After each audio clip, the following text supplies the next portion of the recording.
Koľko si mal rokov, keď si prvýkrát zarobil prvých 100 000 eur? Vieš čo, asi 31? A koľko rokov máš teraz? 29. Takže nie som tu sú. Dávidom Šimkom z Overrules. A pre tých, čo nevedia, čomu sa venuješ. Riešime komunikáciu medzi hotelovými hostiami a hotelmi ako takými. David, ako si sa dostal k systémom práve v hoteloch?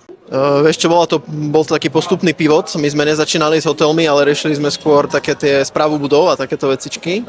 Ale prišli sme takým postupným pivotovaním na to, že z biznisového pohľadu sú lepšie práve tie hotely. Je dôležitejší podľa teba nápad, alebo ľudia, s ktorými ten nápad realizuješ? Za mňa to nie je ani nápad, ani tí ľudia, ale skôr tá exekúcia ako taká.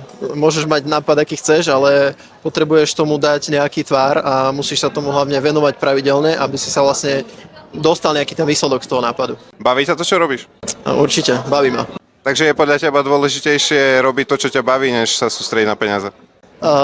Myslím, že ide to ako ruka v ruke. Nie je to úplne tak, že všetci žijeme na oblačiku a že je to len také jednoduché, ale myslím si, že to ide ruka v ruke a keď človek dokáže nájsť to, čo ho baví a ešte z toho môže mať celkom slušné peniaze, tak si myslím, že toto je tá dobrá cesta. Čo bola doteraz najlepšia rada, čo si dostal ohľadom biznisu a podnikania? Fú, to je ťažké, lebo tých rád bolo samozrejme veľa, ale jedna mi vlastne teraz prichádza na a to je taká pekná motivátorská, vlastne o tom, že treba začať.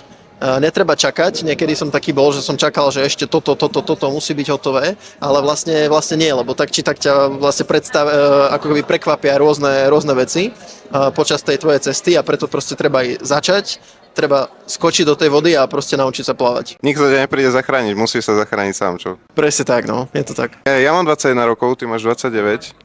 Ak by sme obidvaja zajtra zomreli, čo by bola jedna vec, čo by si chcel odkázať ľuďom, čo pozerajú toto video? Fú, tak to je dobrá filozofická otázka.